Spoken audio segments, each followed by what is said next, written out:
Hello and welcome to An Old Man Watches, and today I'm going to be talking about the 2008 horror comedy One-Eyed Monster.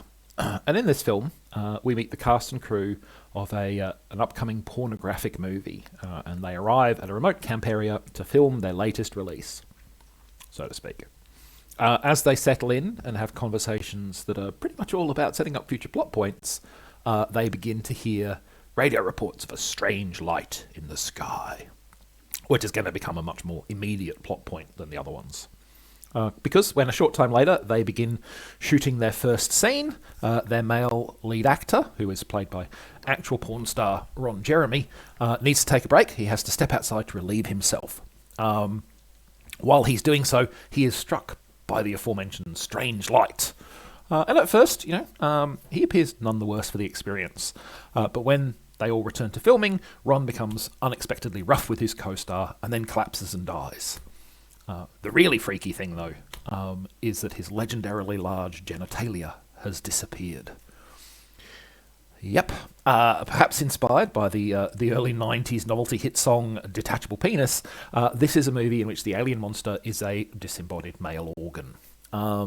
It immediately begins to stalk the remaining cast and crew, proving itself lethal in various extremely unlikely ways, and the cast and crew in turn attempt to either escape, which of course inevitably proves futile because running away never works in horror movies, or to destroy it.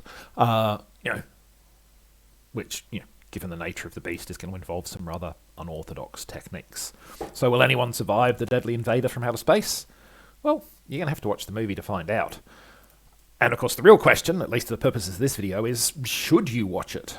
Some of you probably already know your answer to that question, just based on your reaction to the premise. If you had an immediate, that sounds awful, or that sounds like a great laugh kind of response, you can probably trust that. You've probably already got your answer. You don't need to listen to the rest of the video. If you're more on the fence, though, or just curious about the movie in general, I do have some observations about the film that might help you decide one way or the other. So first of all, the infamous xenomorphs of the Alien franchise were designed by H.R. Geiger, an artist whose work has often had a kind of psychosexual element to it. His landscapes, which are, phallic pistons pumping into valleys and things like that. And the acid-blooded monsters, for which he is most famous, certainly do have a sexual, penetrative phallic element to them. So it's perhaps not too surprising that a movie about a literal killer penis would borrow heavily from the basic plot outline of the classic 1979 science fiction horror film. Not that the plot outline of Alien was itself so very, very original. Put a small group of people in an isolated location with a terrifying monster is pretty much horror movie 101. You can boil down a lot of horror movies to that synopsis. Friday the 13th, it boils down to that synopsis. The Thing from Another World boils down to that synopsis. But the invasive body horror of the face hugger forcing itself on a victim and then the phallic chest burster emerging later is perversely sexually charged. And surprise, surprise, that's very much echoed here. Who'd have thought it? Now, you're probably thinking to yourself, this sounds like a very crass and silly movie, and you would be 100% right. This film is frequently crass, and the premise is very silly.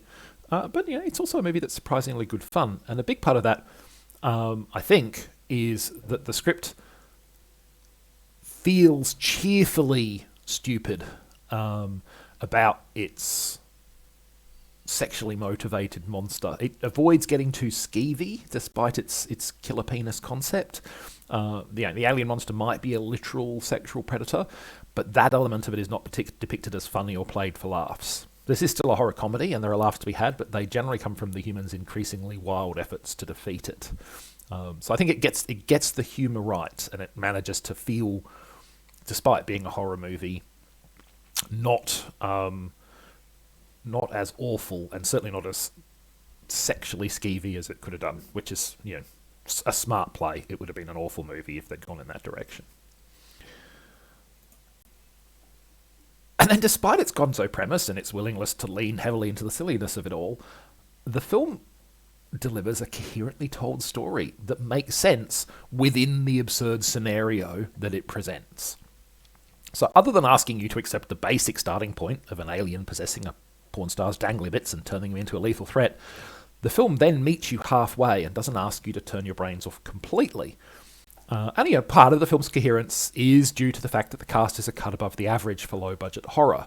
There are a couple of recognisable faces in character actor Charles Napier and Buffy alumnus Amber Benson. But I think credit has to be given to the script. It starts from a silly premise, and it knows that, but it doesn't let that be an excuse to be lazy. Characters' actions make sense in the context of the admittedly absurd situation in which they find themselves, and their efforts to stop the monster are logical in those circumstances, however ridiculous those circumstances might be. You could stick a different monster in as the threat and cut some of the jokes, and you'd have an above-average direct-to-DVD horror film. Or direct-to-streaming horror film these days, I guess. So, why does the movie have the goofy premise? Well, probably to make it stand out and get noticed, to be honest. A generic horror movie, even above average one, isn't going to attract much buzz. Kill a Penis, on the other hand, is good link bait, in today's online world. And in a post-Sharknado marketplace, the benefits of a truly gonzo premise have certainly been demonstrated. So that's One-Eyed Monster. It's definitely not high art, but it's a significantly better movie than you'd probably expect it to be, given its premise. Next time, alien encounters of a very different nature, when we take a look at the original Ben 10 animated series from 2005 to 2008. A lot more family-friendly. But that's next time. Until then, thanks for watching this video, and I hope you enjoyed it.